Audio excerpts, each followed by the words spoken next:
여러분 안녕하세요, 블랙입니다. 오늘은 투자의 대가이자 월가의 전설인 워런 버핏의 이야기를 해보겠습니다. 버핏이 CEO로 재직 중인 버크셔 해서웨이는 매년 이맘때쯤 주주총회를 여는데요. 이 자리에서 버크셔의 실적 및 향후 전망에 대한 이야기를 하고 버크셔가 보유 중인 회사들에 대한 이야기를 하기도 합니다. 그리고 버크셔 주주총회는 단순히 실적 이야기만 하고 끝나는 자리가 아닙니다. 오랜 시간 동안 주주들과의 질의응답을 통해서 투자에 대한 본인의 철학과 지금 시장에 대한 관점을 말해주곤 합니다. 그래서 정말 인기가 많습니다. 이번 주총 사진을 보면 무슨 콘서트장이 따로 없습니다. 정말 버핏의 인기가 장난 아닌 것을 알 수가 있습니다. 그런데 안타까운 점이 하나 있습니다. 작년 주주총회까지는 버핏의 단짝인 찰리 먼거가 함께 했었는데요.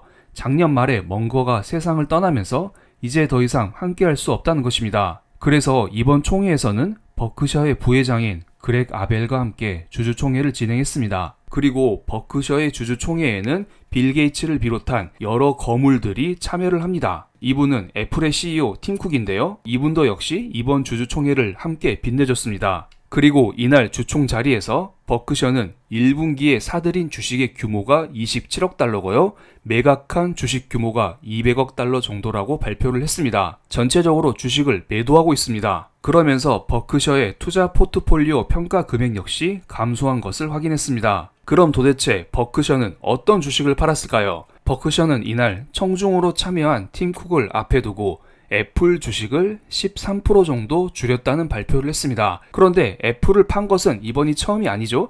버크셔는 작년부터 애플 비중을 축소하고 있습니다. 작년 4분기 때에는 1% 정도만 애플 주식을 팔았는데요. 그런데 이번에는 애플을 13%나 팔았습니다. 애플이 싫어져서 판 건 아니고요. 세금 문제라고 버핏은 발표를 했습니다. 그동안 수익을 많이 받기 때문에 여러 세금을 낼 겸 겸사겸사 애플을 팔았다, 이런 말을 한 것입니다. 애플을 일부 매각했지만 버핏은 여전히 애플을 칭찬했습니다. 버크셔 해서웨이는 여러 회사들을 장기 투자하고 있는데요. 버크셔가 장기 투자하고 있는 아메리칸 익스프레스, 코카콜라보다 애플은 훨씬 더 좋다, 훨씬 더 좋은 비즈니스를 가지고 있기 때문에 장기적으로 보유할 것이다, 이런 말을 했습니다. 팀 쿡이 앞에 있어서 한 말인지 모르겠지만 어쨌든 버핏은 여전히 애플을 좋아한다. 그런데 다양한 이유로 주식을 팔았다, 이러한 이야기를 하고 있습니다. 이유가 어떠하든 버핏은 지금 현금을 지속적으로 확보하고 있는데요. 작년 말에 버핏은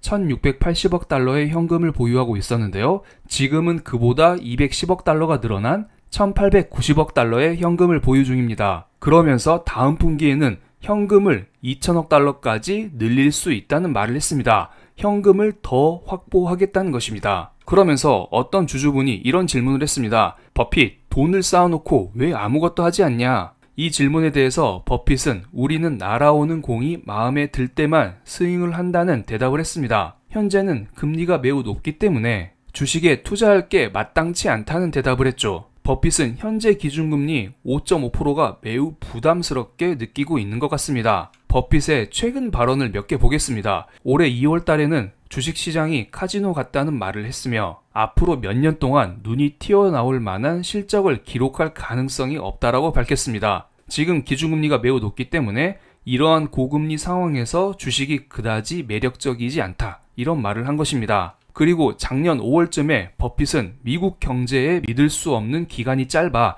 23년에는 대부분 영업이익이 감소할 것이라는 말을 했죠. 그런데 이것은 약간 틀렸습니다. 실제로 23년 버크셔 해서웨이의 실적은 엄청나게 증가했습니다. 제가 볼 때에는 버핏이 하나 놓친 게 있는데요. 23년 8월부터 미국 정부가 미친듯이 국채를 찍어내면서 돈을 시장에 풀었거든요. 정책적인 이슈, 갑자기 돈을 푸는 이슈, 이것까지는 버핏은 예상하지 못했습니다. 이것은 어떻게 보면 당연한 일일지도 모르겠네요. 작년에 경제가 그렇게 나쁘지 않았음에도 불구하고 이 상황에서 돈을 미친 듯이 찍어낼 줄이야 누가 알았겠습니까? 그럼 버핏은 현재 시장을 어떻게 보고 있을까요? 이것을 미국의 기준금리와 미국의 증시 차트를 보면서 확인해 보겠습니다. 미국은 경제가 좋을 때 기준금리를 올렸다가 경제가 안 좋으면 기준금리를 내리곤 합니다. 그래서 금리가 내려간다는 것은 경제가 안 좋다는 것이기 때문에 증시에 악재로 작용하곤 하죠. 2001년 IT 버블이 터졌을 때에도 기준금리가 내려가면서 증시 폭락이 나왔었고요. 2008년 서프라임 경제 위기 때에도 기준금리가 내려가면서 증시 폭락이 나왔습니다. 또한 코로나 경제 위기 때에도 기준금리가 내려가면서 증시 폭락이 함께 나왔었죠. 그리고 기준금리가 내려갈 때에는 항상 고금리가 오랫동안 횡보하던 시기가 존재합니다. 지금도 기준금리 5.5%를 꽤 오랫동안 유지하고 있는데요. 그런데 요즘 기준금리를 내리니 마니 이런 이야기를 하잖아요. 지금 분위기로는 9월쯤에는 기준금리를 내릴 것 같다는 생각이 드는데요.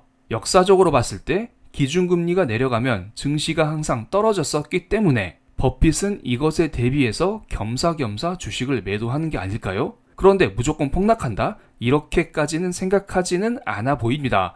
만약에 주식 폭락을 염려했었다면 가지고 있는 주식을 다 팔거나 숏에 베팅을 했겠죠. 그런데 버핏은 그렇게까지는 하지 않습니다. 그냥 혹시나 모를 위험에 대비해서 가지고 있는 포트폴리오의 일부를 현금화했다. 이 정도로 보시면 될 것 같습니다.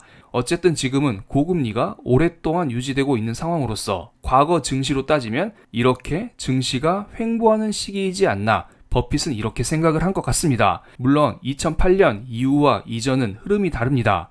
2008년 서프라임 경제 위기를 맞이하면서 미국 은행들은 현금을 엄청나게 확보했습니다. 그렇기 때문에 2008년 이후부터는 미국 은행이 좀처럼 무너지진 않습니다. 물론 대형 은행 기준으로 말씀을 드리는 것이죠. 그렇기 때문에 2008년 이후부터는 경제는 과거와는 다른 방향으로 흘러가고 있죠. 실제로 2019년 연준에서 기준금리를 3번 정도 내렸을 때 주가가 폭락했나요? 그렇지 않았습니다. 2019년 보험적인 금리 인하를 했을 때 오히려 증시는 불타오르면서 신고가를 경신했었죠. 이때 당시 코로나가 오지 않았었다면 증시는 다른 식으로 흘러갔을지도 모르겠습니다. 그럼 이런 생각을 할 수 있어요? 앞으로 보험적인 금리 인하가 진행되면 증시가 더 불타오를 수도 있는데 왜 버핏은 주식을 매각할까요? 버핏은 투자 경력이 상당하죠. 단순히 코로나뿐만 아니라 그 이전의 위기를 수없이 겪어왔었습니다. 그렇기 때문에 모든 상황에 다 대비를 하고자 겸사겸사 투자 비중의 일부를 현금으로 가지고 있는 것입니다. 그런데 여기에서 재밌는 게 하나 더 있죠. 2008년 이후 은행에 현금이 많아졌다는 이야기를 했었죠.